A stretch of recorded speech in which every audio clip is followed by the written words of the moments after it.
Hello everyone, welcome to my YouTube channel let's get up knowledge. So student, आज हम देखने वाले हैं क्लास 12 पॉलिटिकल साइंस के most important 4 mark question specially for your term 2 examination. Students, ये हमारा part 3 video है और पहले के पार्ट की वीडियो के लिंक मैं आपको डिस्क्रिप्शन बॉक्स में दे दूंगी, तो आप वहां से जाकर मेरे प्रीवियस वीडियोस देख सकते हैं। And if you are new to my channel then don't forget to subscribe my channel, ताकि आपको ऐसे ही इन्फॉर्मेटिव अपडेट्स टाइमली मिलती रहे। तो चलिए शुरू करते हैं हम आज का video, chapter number 4, new centres of power. अब हम इस चैप्टर के इंपॉर्टेंट 4 मार्क क्वेश्चन डिस्कस करने वाले हैं। So question number 1, how has the European Union evolve over time from an economic union to an increasingly political one. तो ये जो यूरोपियन यूनियन है वो ओवर द टाइम कैसे इकोनॉमिक यूनियन से इवॉल्व हुई है टू द पॉलिटिकल यूनियन, वो हमें बताना है। So formation of the European Union was aided by the cold war. अब जो यूरोपियन यूनियन का जो फॉर्मेशन है उसको एड कहाँ से मिला? By the cold war. It became a forum for the western European states to cooperate on trade and economic issues. और ये जो यूरोपियन यूनियन है वो क्या है, जो वेस्टर्न यूरोपियन कंट्रीज है उनके लिए एक फोरम बना, यानी एक प्लेटफॉर्म बना जहाँ पे ये जो कंट्रीज है, जो यूरोपियन यूनियन का जो पार्ट है, वो क्या कर सके, ट्रेड एंड इकोनॉमिक इश्यूज पे कोऑपरेट कर सके with each other. So point number 1, it also laid stress on a common foreign and security policy, cooperate on justice and home affairs and the creation of common currency.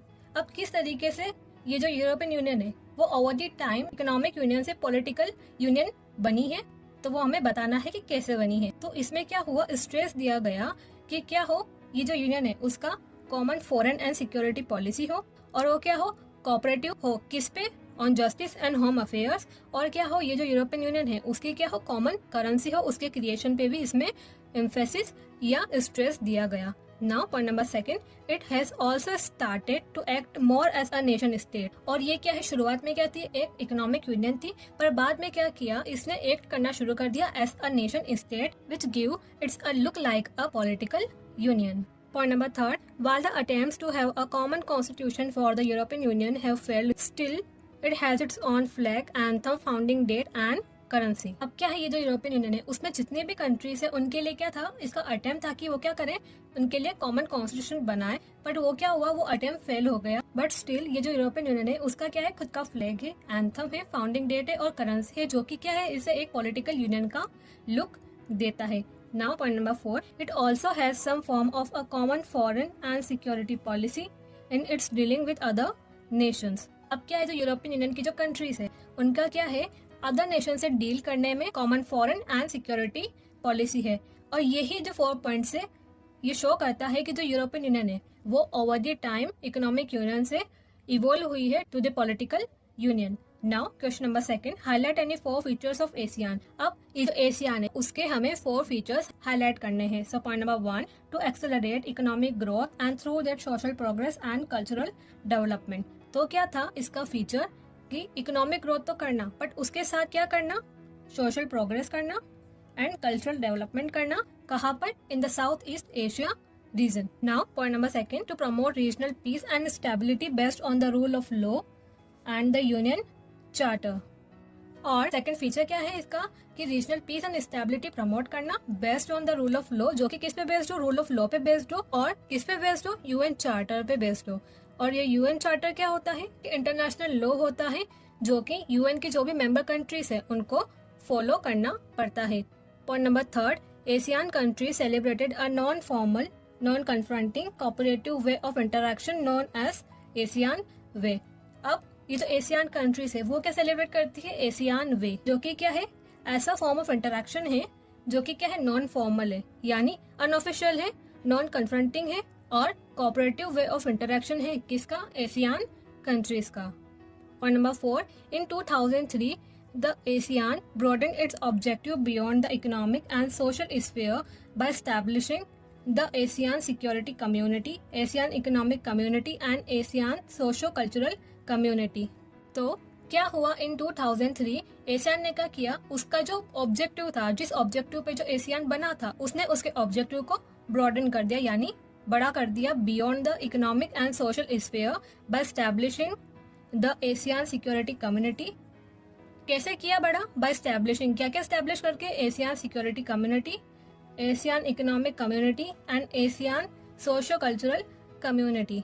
Okay, now question number 3, how far is it correct to describe ASEAN as an alternative centre of power in the world. अब ये जो ASEAN है उसे world में एक alternative centre of power describe करना कहाँ तक करेक्ट है वो हमें बताना है। So point number 1, while the ASEAN region as a whole is much smaller economic compared to the US, the European Union and Japan. Its economy is growing much faster than all these. This accounts for the growth in its influence both in the region and beyond. अब क्या है, भले ही जो Asian region है उसकी जो economy है वो यूएस, यूरोपियन यूनियन और जापान के कंपेयर में स्मॉलर है, पर इसकी जो इकोनॉमी है वो यूएस, यूरोपियन यूनियन और जापान से बहुत फास्टर वे में ग्रो कर रही है। और इसका जो ग्रोथ का जो इन्फ्लुएंस है वो कहाँ पे पड़ रहा है, जो एशियन रीजन है उस पे भी पड़ रहा है, और जो एशियन रीजन के बाहर या उसके बियॉन्ड में जो रीजन है वहाँ पे भी क्या हो रहा है, इसकी ग्रोथ का इन्फ्लुएंस देखा जा रहा है। Now point number 2, ASEAN has focused on creating a free trade area for investment, labor and services. अब क्या है, जो एशियान है उसने किस पे फोकस किया, जो फ्री ट्रेड एरिया है उसके क्रिएशन पे फोकस किया। और ये जो फ्री ट्रेड एरिया है इसे क्यों क्रिएट किया गया, for investment, labour and services.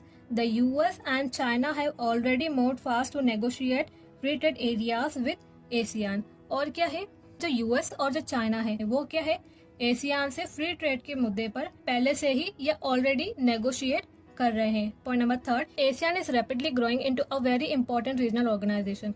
और क्या है, जो एशियान है वो क्या कर रहा है, रैपिडली ग्रो कर रहा है into a very important regional organization.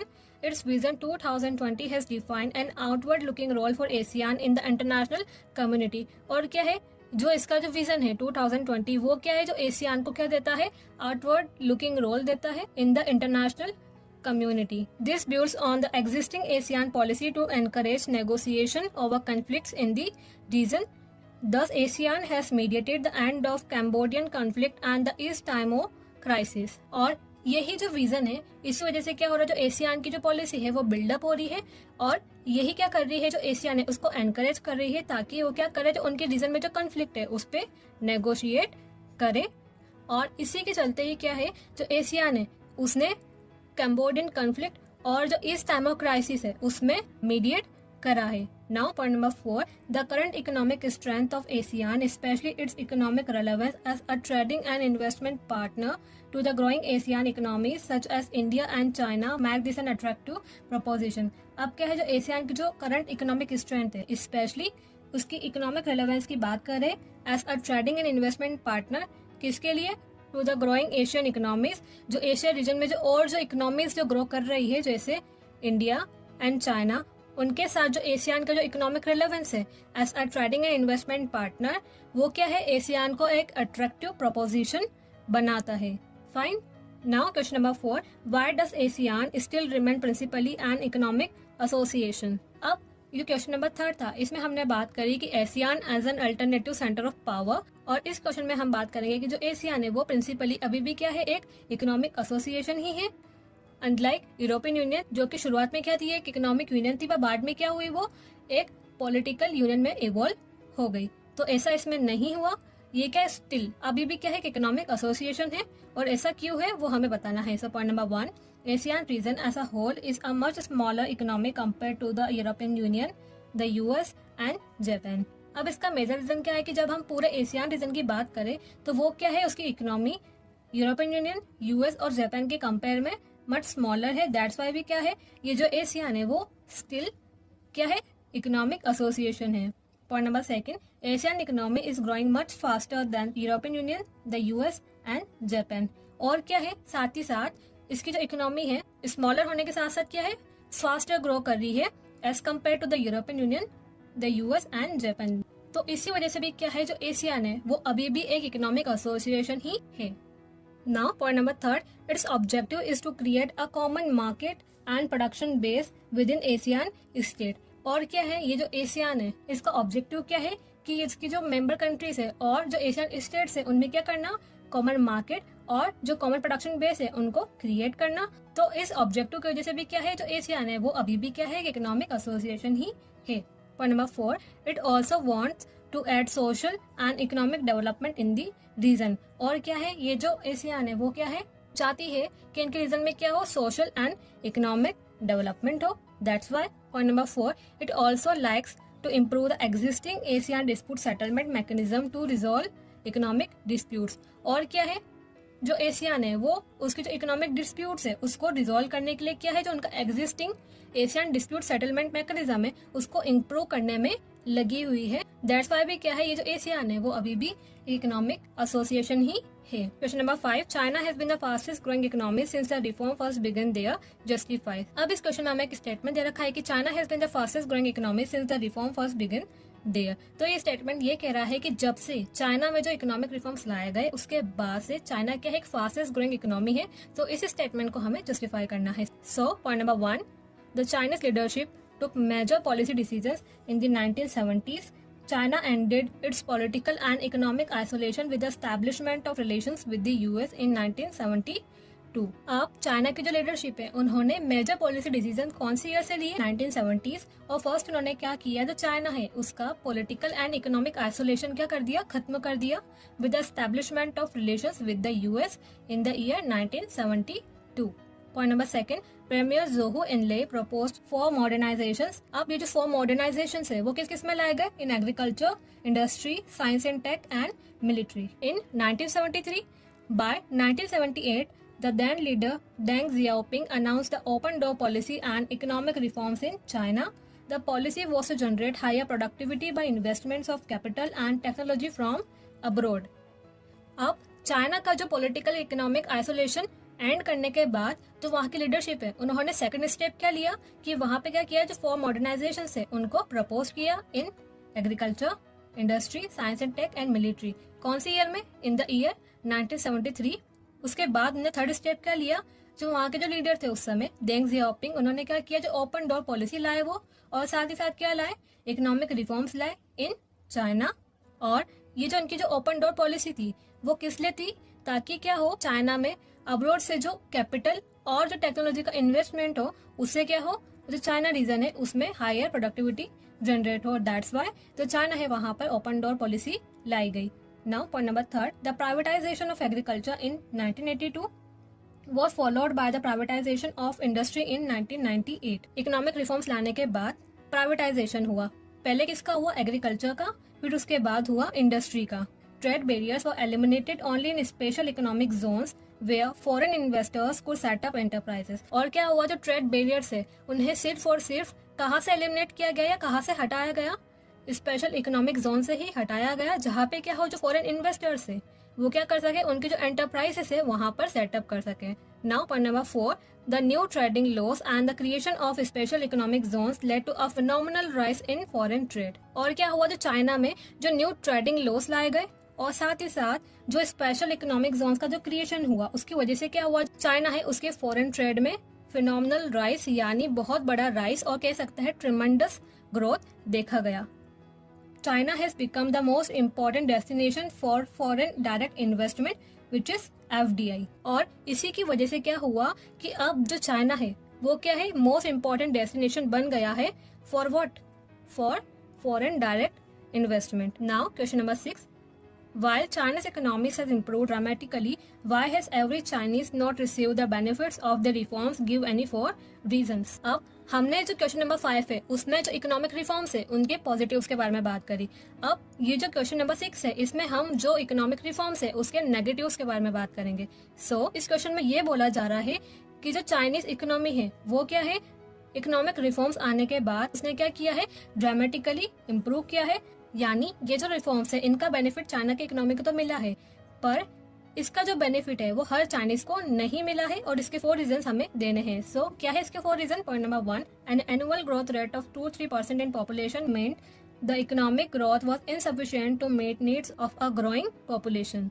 अब इसका फर्स्ट रीजन तो ये है कि जो चाइना की जो पॉपुलेशन है उसका एनुअल ग्रोथ रेट कितना देखा गया, 2-3% देखा गया, जिसका मतलब ये कि जो चाइना में जो इकोनॉमिक ग्रोथ देखी जा रही है वो ग्रोइंग पॉपुलेशन की नीड के हिसाब से इनसफिशिएंट है। क्योंकि क्या है, as we all know, China की क्या है, वर्ल्ड में सबसे लार्जेस्ट पॉपुलेशन है, और जब इसकी पॉपुलेशन 2-3% से बढ़ रही है तो फिर ये जो इकोनॉमिक ग्रोथ है वो इनसफिशिएंट है। That's why point number 2, unemployment had risen in China with nearly 100 million people looking for jobs. और सेकेंडली इसकी वजह से क्या हुआ, चाइना में क्या हो गया, अनएम्प्लॉयमेंट का सिचुएशन अक्कर हो गया, जिसकी वजह से क्या हुआ, अराउंड 100 मिलियन पीपल क्या करने लगे, जॉब्स ढूंढने लगे। Point number third, female employment and conditions of work were as bad as in Europe of the 18th and 19th centuries. और थर्डली क्या हुआ, यहाँ पर चाइना में जो फीमेल एम्प्लॉयमेंट है और उनका जो कंडीशन ऑफ वर्क है वो इतना बुरा हो गया जैसा कि यूरोप में पहले 18th एंड 19th सेंचुरी में था वैसा हो गया। Point number 4, environmental degradation and corruption had increased. और इसके साथ और क्या हुआ, चाइना में एनवायरमेंटल डिग्रेडेशन होने लगा और क्या हुआ, साथ में जो करप्शन है इवन एट हायर लेवल्स वो क्या हुआ, इंक्रीज हो गया। Now point number 5, there was a rise in economic inequality between rural and urban residents and coastal and inland provinces. और इकोनॉमिक रिफॉर्म्स का क्या नेगेटिव रहा चाइना पे, कि जो इकोनॉमिक इनइक्वालिटीज है between rural and urban residents और coastal and inland provinces वो बढ़ गई। Okay, now question number 7, China followed its own path in introducing a market economy, justify the statement with 4 suitable arguments. तो इस question में क्या है, हमें एक स्टेटमेंट दे रखा है कि China followed its own path in introducing a market economy. China ने क्या किया है, उसकी कंट्री में मार्केट इकोनॉमी इंट्रोड्यूस करने के लिए खुद का जो बनाया हुआ पाथ है उसे फॉलो किया है। अनलाइक यूएसएसआर जहाँ पे क्या हुआ था, शॉक थेरेपी फॉलो हुआ था, इससे उनका जो इकोनॉमी है वो पूरा डिस्ट्रॉय हो गया। तो ऐसा इसने नहीं किया और इसने क्या किया, उसका खुद का जो पाथ है उसे फॉलो किया इन इंट्रोड्यूसिंग अ मार्केट इकोनॉमी। तो इस स्टेटमेंट को हमें जस्टिफाई करना है with 4 suitable arguments. So, point number 1, the Chinese did not go for shock therapy but opened their economy step by step. अब जो चाइनीज है उन्होंने क्या किया, जो उनकी कंट्री में मार्केट इकोनॉमी इंट्रोड्यूस करने के लिए उन्होंने शॉक थेरेपी का यूज नहीं किया। इन स्पाइट ऑफ दैट उन्होंने क्या किया, जो उनकी इकोनॉमी है उसको step by step open up किया, एकदम नहीं किया जैसे शॉक थेरेपी में हुआ था इन द यूएसएसआर। फर्स्ट क्या किया उन्होंने, रिलेशन एस्टेब्लिश किए विद द यूएस। फिर सेकंड में क्या लाया, वो 4 मॉडर्नाइजेशंस लाए। फिर उसके बाद क्या लाया, वो open door policy and economic reforms लाए। फिर नेक्स्ट स्टेप क्या लिया उन्होंने, कि वो प्राइवेटाइजेशन लाए, और वो भी एक साथ नहीं लाए, पहले लाए एग्रीकल्चर में, फिर उसके बाद लाए इंडस्ट्री में। फिर उसके बाद उन्होंने क्या किया, जो ट्रेड बैरियर्स थे उनको भी सिर्फ कहाँ पे एलिमिनेट किया, स्पेशल इकोनॉमिक जोन्स में ही एलिमिनेट किया। तो इस तरीके से चाइना ने स्टेप बाय स्टेप उसकी इकोनॉमी को ओपन अप किया और शॉक थेरेपी का यूज नहीं किया to introduce market economy in their country. Okay, now point number 2, the privatization of agriculture began in 1982 and was followed by the privatization of industry in 1998. तो क्या है, China ने जो प्राइवेटाइजेशन लाया वो एक साथ नहीं लाया, पहले क्या किया, उसने एग्रीकल्चर का प्राइवेटाइजेशन किया इन द ईयर 1982, फिर उसके बाद इंडस्ट्री का प्राइवेटाइजेशन किया। Point number 3, trade barriers were eliminated only in special economic zones SEZ where foreign investors को सेट अप एंटरप्राइजेस। अब क्या है जो ट्रेड बैरियर्स का मतलब क्या, ऐसा रेस्ट्रिक्शन जो कौन लगाता है, जो भी कंट्री है उसकी गवर्नमेंट लगाती है, ताकि क्या कर सके, जो फॉरेन ट्रेड है उसको क्या कर सके, रेगुलेट कर सके या कंट्रोल कर सके। अब ट्रेड बैरियर भी कैसे लगाती है, वो फर्स्ट क्या लगाती है, वो इम्पोर्ट ड्यूटी यानी टैक्सेस लगाती है जो भी आइटम्स आ रहे हैं कंट्री के अंदर। सेकंड क्या लगाती है, वो कोटा रिस्ट्रिक्शन, यानी जो भी आइटम आ रहे हैं वो कितने नंबर में आने हैं कंट्री के अंदर, वो कोटा भी गवर्नमेंट डिसाइड करती है इन ट्रेड बैरियर्स। ओके, और ये जो ट्रेड बैरियर्स है वो सिर्फ कहाँ पे एलिमिनेट करे गए या कहाँ से हटाए गए, सिर्फ स्पेशल इकोनॉमिक जोन से हटाए गए, जहाँ पे क्या हो, जो फॉरेन इन्वेस्टर्स है वो आके उनकी जो एंटरप्राइजेस है उसको सेटअप कर सके। तो सिर्फ स्पेशल इकोनॉमिक जोन्स में ही ट्रेड बैरियर्स एलिमिनेट करे गए, बाकी सब जगह से नहीं करे गए। Point number 4, in China the state played and continues to play a central role in setting up a market economy. अब क्या है, जब मार्केट इकोनॉमी इंट्रोड्यूस करते हैं तो क्या होता है, गवर्नमेंट का पावर थोड़ा कम हो जाता है, पर ऐसा चाइना में नहीं हुआ। पहले भी जो सेंट्रल रोल प्ले किया और अभी भी वो क्या कर रही है, एक सेंट्रल रोल प्ले कर रही है in setting up of a market economy. Fine, now question number 8, the emerging economies of China and India have great potential to challenge the unipolar world, do you agree with this statement, substantiate your arguments. अब इस question में हमें एक statement दे रखा है कि the emerging economies of China and India have great potential to challenge the unipolar world. क्या बोल रहा है ये स्टेटमेंट, कि जो इमर्जिंग इकोनॉमीज है किसकी, चाइना एंड इंडिया की, उसमें क्या है, ग्रेट पोटेंशियल है कि वो क्या कर सके, जो यूनिपोलर वर्ल्ड है उसको चैलेंज कर सके। तो क्या आप इस स्टेटमेंट से अग्री करते हो? तो जो भी आपका आंसर है उसे आपको आपके आर्ग्यूमेंट्स के साथ एक्सप्लेन करना है in your answer. So yes, I agree with the statement that China and India have great potential to challenge the unipolar world. तो क्या है इसका आंसर? यस, कि चाइना और इंडिया के पास क्या है? ग्रेट पोटेंशियल है कि वो जो यूनिपोलर वर्ल्ड है उसे चैलेंज कर सके। अब हमने जो हमारा आंसर है उसे यस और नो में तो दे दिया।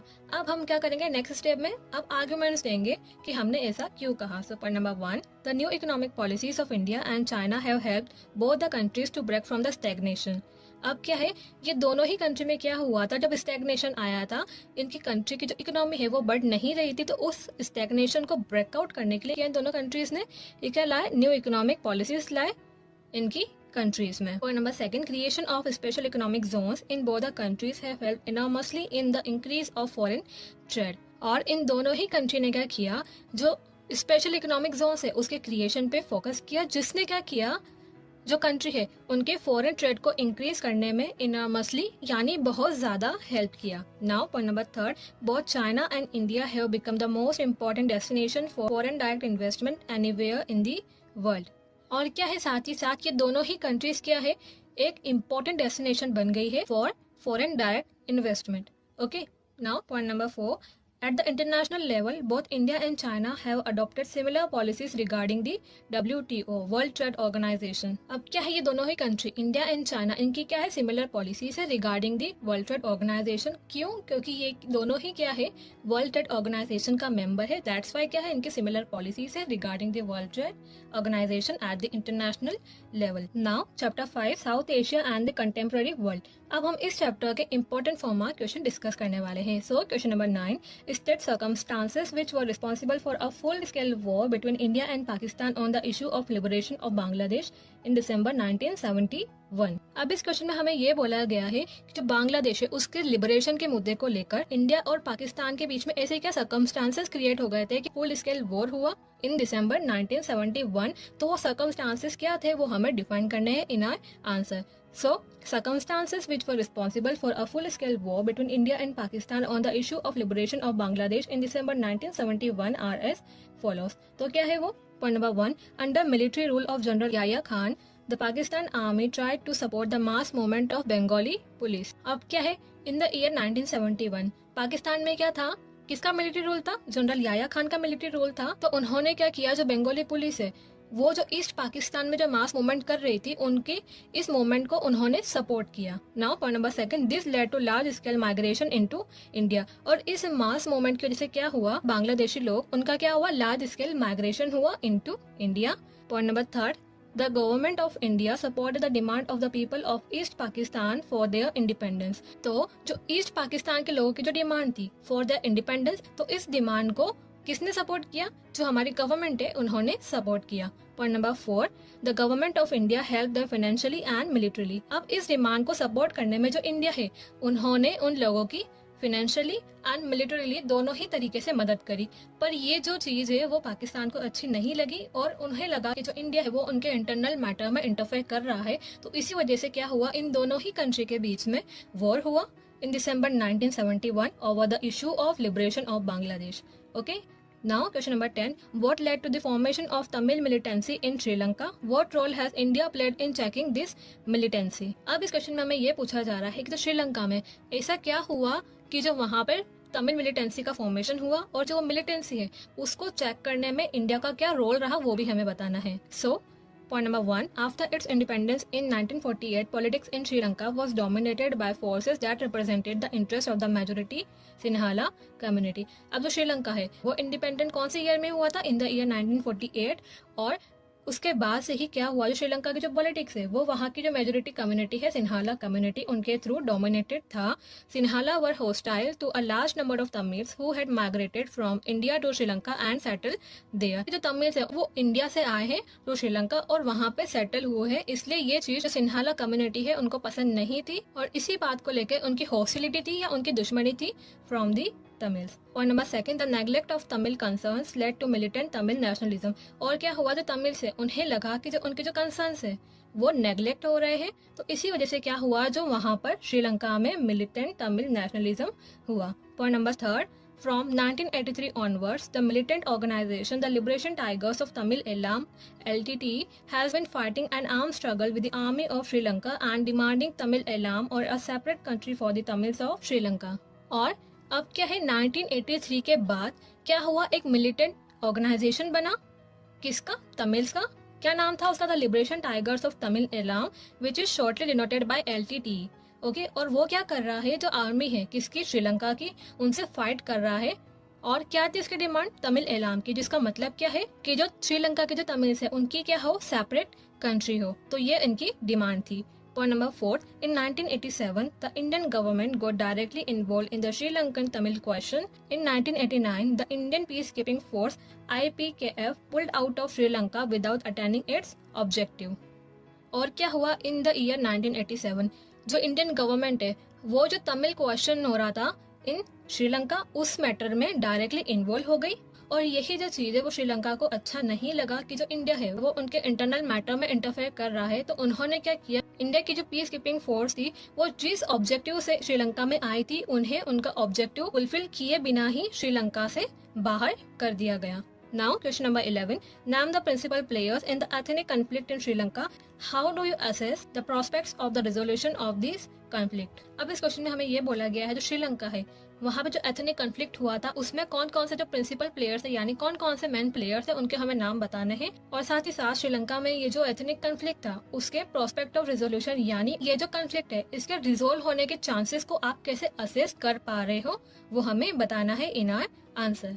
So, point number 1, the principal players involved in the ethnic conflict in Sri Lanka are Sinhalas and Tamils. कौन कौन से टू प्रिंसिपल प्लेयर्स थे? Sinhalas and Tamils who had migrated from India to Sri Lanka and settle there. और ये जो तमिल्स है ये कौन लोग है? ये ऐसे लोग हैं जो क्या है इंडिया से माइग्रेट कर गए टू श्रीलंका और वहीं पे सेटल हो गए। तो ये जो कन्फ्लिक्ट था वो किसके बीच में था? श्रीलंकन तमिल्स एंड सिन्हाला के बीच में। This migration continued even after the independence, यानी इंडिपेंडेंस के बाद भी ये जो लोग हैं इनका माइग्रेशन कंटिन्यू रहा to Sri Lanka. Point number 2, the Sinhala nationalists thought that Sri Lanka would not give concessions to the Tamil because Sri Lanka belongs to the Sinhala people only. और क्या है जो वहाँ की जो मेजोरिटी कम्युनिटी थी सिन्हाला कम्युनिटी वो ये सोचती थी कि जो श्रीलंका है वो सिर्फ उन लोगों का ही है और इसी वजह से जो गवर्नमेंट है उनको ये जो श्रीलंकन तमिल्स है उनको कोई भी कंसेशंस यानी कोई भी छूट नहीं देनी चाहिए। Point number 3, the Sri Lankan crisis continues to be violent but there is always a ray of hope. अब क्या है जो श्रीलंका में जो एथनिक कन्फ्लिक्ट है वो वायलेंट होता जा रहा था पर क्या है उस समय भी क्या थी? एक रे ऑफ होप थी। और वो कैसे? Point number 4, both the communities should be regarded as the citizens of the country. Both the communities should work for the development of the country. अब कैसे रे ऑफ होप थी कि जो वहाँ की गवर्नमेंट है उन्होंने वहाँ की जो दोनों कम्युनिटी थी सिन्हाला कम्युनिटी और जो श्रीलंकन तमिल्स है उन दोनों को ही वहाँ का सिटीजन कंसिडर किया और इन दोनों ही कम्युनिटी ने जो कंट्री का डेवलपमेंट है उसमें वर्क किया। तो इसी वजह से क्या है ये जो कन्फ्लिक्ट है इसके प्रोस्पेक्ट ऑफ रिजोल्यूशन यानी ये जो कन्फ्लिक्ट है इसके रिजोल्व होने के चांसेस ब्राइट है यानी ज्यादा है। Okay, now question number 12, examine 3 major areas of conflict between India and Pakistan. अब ये जो टू कंट्रीज है इंडिया एंड पाकिस्तान इनके बीच में हमें 3 मेजर एरियाज बताने हैं जिन पर इन टू कंट्रीज में कन्फ्लिक्ट होता आया है। So, point number 1, there was dispute over Kashmir immediately after partition in 1947 between India and Pakistan. अब क्या है? आफ्टर पार्टीशन, कब हुआ था पार्टीशन? इन द ईयर 1947, जिसमें क्या हुआ था इंडिया और पाकिस्तान अलग हो गए थे। तो उस पार्टीशन के बाद से ही क्या हुआ इन टू कंट्रीज के बीच में कश्मीर के इशू को लेकर डिस्प्यूट रहा है। Both the governments continue to be suspicious of each other, और इसके बाद से ही क्या है दोनों कंट्रीज की जो गवर्नमेंट है वो क्या है एक दूसरे को लेकर सस्पिशियस है यानी डाउटफुल है। The Indian government has blamed the Pakistan government for using a strategy of low key violence by helping the Kashmiri militants with arms, training, money and protection to carry out terrorist strikes against India. अब क्या है जो Indian government है वो क्या कर रही है? पाकिस्तान गवर्नमेंट को ब्लेम कर रही है कि पाकिस्तान गवर्नमेंट क्या कर रही है?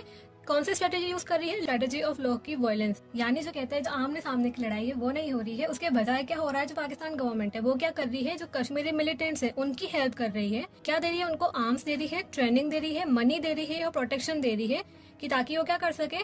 टेररिस्ट स्ट्राइक कर सके अगेंस्ट इंडिया। तो ये है स्ट्रेटेजी ऑफ लॉ की वायलेंस जो इंडिया ने ब्लेम किया है against the Pakistan government. Now, point number 2, India's conflict with Pakistan is also over strategic issues like the control of Siachen Glacier and over acquisition of arms. अब क्या है जो India का जो कॉन्फ्लिक्ट है पाकिस्तान के साथ वो किस पे भी होता आया है? ओवर स्ट्रेटेजिक इश्यूज, यानी ऐसे इश्यूज जो अभी तक रिजोल्व नहीं हुए हैं। तो ऐसे इश्यूज पे भी क्या हुआ है जो इंडिया का कॉन्फ्लिक्ट रहा है पाकिस्तान के साथ। और ऐसे इश्यूज कौन कौन से है? Control of Siachen glacier and over acquisition of arms. Okay, now point number 3, India and Pakistan also have had problems over the sharing of river waters. Until 1960, they were locked in a fierce argument over the use of the rivers of the Indus basin. अब क्या है, ये जो दो countries है India and Pakistan, इनमें क्या रहा है, वाटर शेयरिंग को लेकर भी क्या है प्रॉब्लम रहा है। और क्या है, अंटिल 1960 यानी 1960 तक क्या है, ये जो दो कंट्रीज है इनमें क्या है, इंडस बेसिन की जो रिवर्स है उनके वाटर शेयरिंग को लेकर भी क्या है, फियर्स आर्गुमेंट यानी झगड़ा रहा है। Now question number 13, India's neighbours often think that the Indian government tries to dominate and interfere in the domestic affairs of the smaller countries of the region. Is this a correct impression? अब क्या है, जो India के जो neighbour है वो ये सोचते हैं कि जो इंडियन गवर्नमेंट है वो क्या कर रही है, उसके आसपास की जो स्मॉलर कंट्रीज है उसके रीजन में वो क्या कर रही है, उनके जो डोमेस्टिक अफेयर्स में इंटरफेयर कर रही है। तो ये जो स्टेटमेंट है या ये जो इंप्रेशन है वो करेक्ट है या नहीं, वो हमें बताना है इन आर आंसर। सो क्या इसका answer? No, this is not a correct impression. Point number 1, India think that there are real economic benefits for all from SAFTA and that a region that trades more freely will be able to cooperate better on political issues. तो ये क्या है, correct impression नहीं है about India. जबकि India को क्या लगता है कि ये जो सेफ्टा है इससे क्या हो रहा है, रियल इकोनॉमिक बेनिफिट मिल रहा है जितने भी इसकी मेंबर कंट्रीज है उनको। और इंडिया को ये भी लगता है कि ऐसा रीजन जो फ्रीली ट्रेड कर पाता है अमंग ईच अदर, तो वो रीजन और क्या कर सकता है, जो पॉलिटिकल इश्यूज है उनपे बेटर कॉपरेट भी कर सकता है। Point number 2, contrarily India will exploited by their neighbours. इसका उल्टा इंडिया को लगता है कि जो उसके नेबर है वो इसको एक्सप्लॉइट कर रहे हैं या उसके साथ अनफेयर हो रहे हैं। Now point number 3, India has always helped it's neighbour irrespective of its size. और क्या है, जो इंडिया है वो उसके नेबर्स के कंपेयर में साइज में बड़े होने के बावजूद भी क्या है, जो उसकी साइज है उसका अनफेयर यूज नहीं करता है, बल्कि क्या करता है, इंडिया उसके जो नेबर्स है उनकी हेल्प करता है whenever they need help. Now point number 4, India always want political stability in the area to avoid interfere from other countries. और क्या है, जो इंडिया है वो क्या चाहता है कि जो साउथ एशिया जो रीजन है वहाँ पे क्या हो, पॉलिटिकल स्टेबिलिटी हो, जिससे क्या हो, जो अदर कंट्रीज है जैसे यूएस एंड चाइना उनका इंटरफेयर नहीं हो साउथ एशिया में।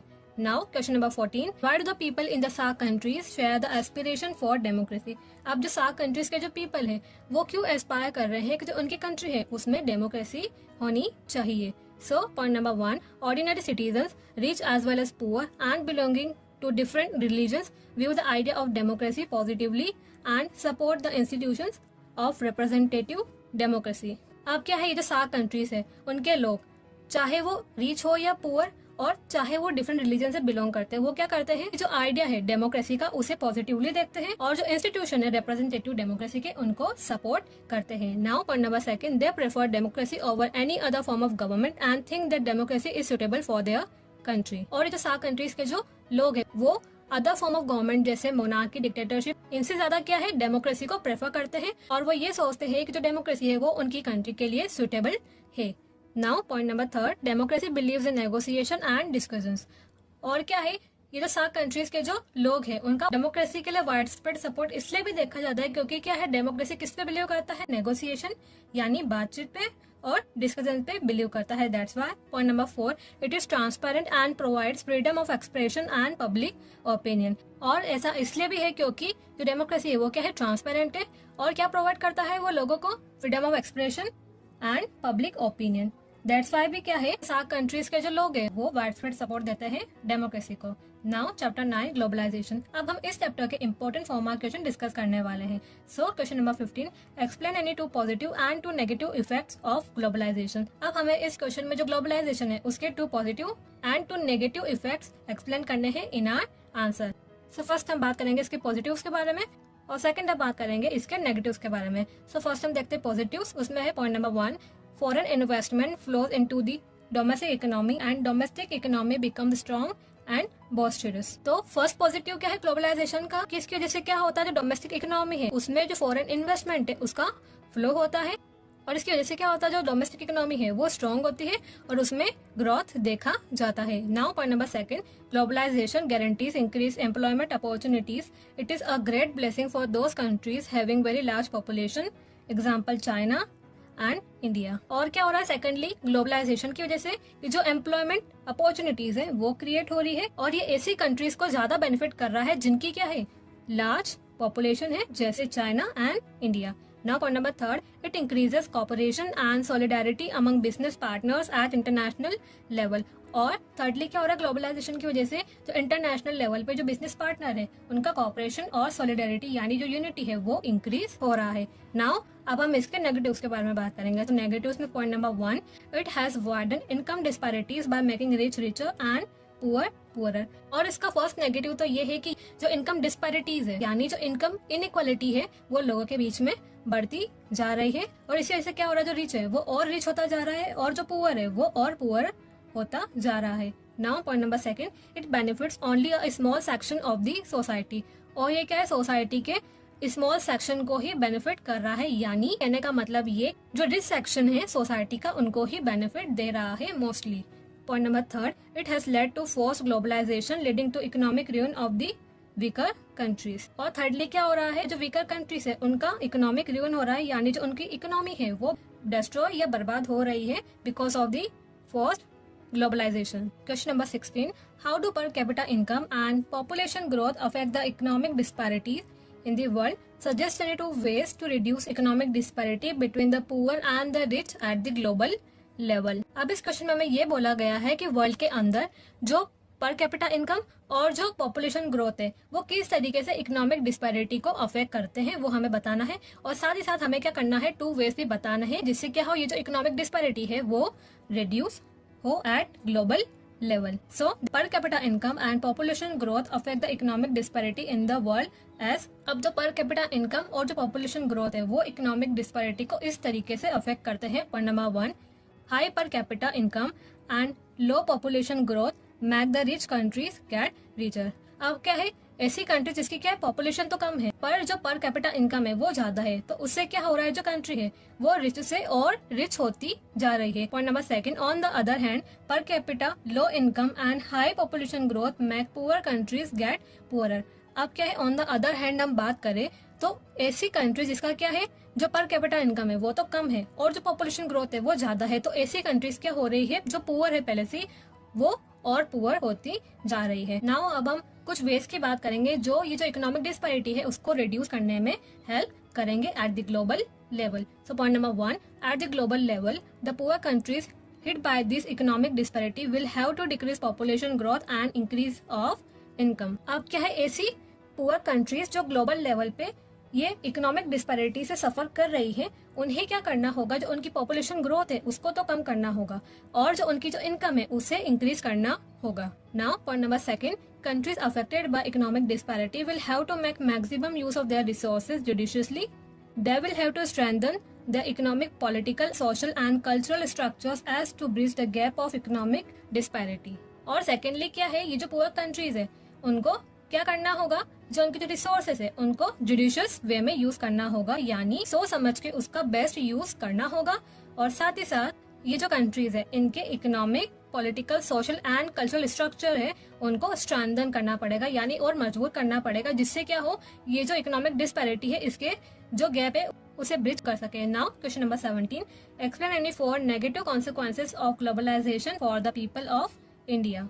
अब इस क्वेश्चन में हमें ये बताना है कि इंडिया के लोगों के लिए जो ग्लोबलाइजेशन है उसके 4 नेगेटिव कॉन्सिक्वेंसेस क्या रहे वो हमें एक्सप्लेन करना है इन आर आंसर। तो उसमें पॉइंट नंबर 1 है, expensive seeds purchase from MNCs compel farmers committing suicides due to crop failure. अब क्या है, इंडिया के अंदर जो फार्मर्स है उन्हें क्या करना पड़ रहा है, तो एमएनसी से उनसे एक्सपेंसिव सीड्स परचेज करना पड़ रहा है, जिसकी वजह से क्या हो रहा है कि जो फार्मर क्रॉप फेलियर फेस कर रहे हैं उन्हें क्या करना पड़ रहा है, मजबूरन सुसाइड्स कमिट करना पड़ रहा है। Point number 2, slowly and gradually MNC started buying Indian companies resulted in instability in market. अब क्या हो रहा है, जो एमएनसीज है वो धीरे धीरे जो क्या है हमारे इंडियन कंपनीज है उनको बाय कर रही है, जिसकी वजह से क्या हो रहा है, जो हमारा इंडियन मार्केट है उसमें इंस्टेबिलिटी रिजल्ट हो रहा है।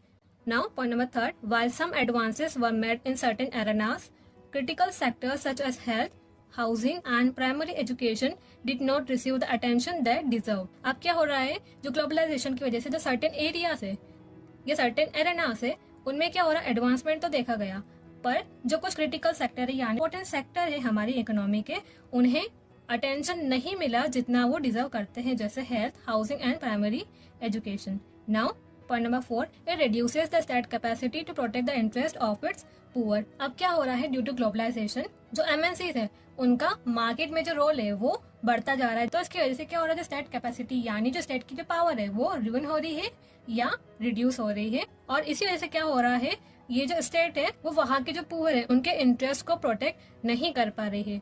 Now point number 5, it feels that cultural globalization will lead to destruction of age-old values and traditions of India। और क्या हो रहा है ड्यू टू कल्चरल ग्लोबलाइजेशन, जो इंडिया की एज ओल्ड वैल्यू है यानी इंडिया की जो संस्कृति है और साथ ही साथ इंडिया के जो ट्रेडिशंस है यानी जो रीति रिवाज है वो डिस्ट्रक्ट हो रहे हैं due to cultural globalisation. So student, this is all about today's video. Hope this video proved to be helpful for you, and if you have any query then you can comment me down in the comment section। और channel को अब तक subscribe नहीं किया है तो do subscribe my channel ताकि आपको ऐसे ही इन्फॉर्मेटिव अपडेट्स टाइमली मिलते रहे। तो मिलते हैं नेक्स्ट वीडियो में। Till then thank you and bye bye.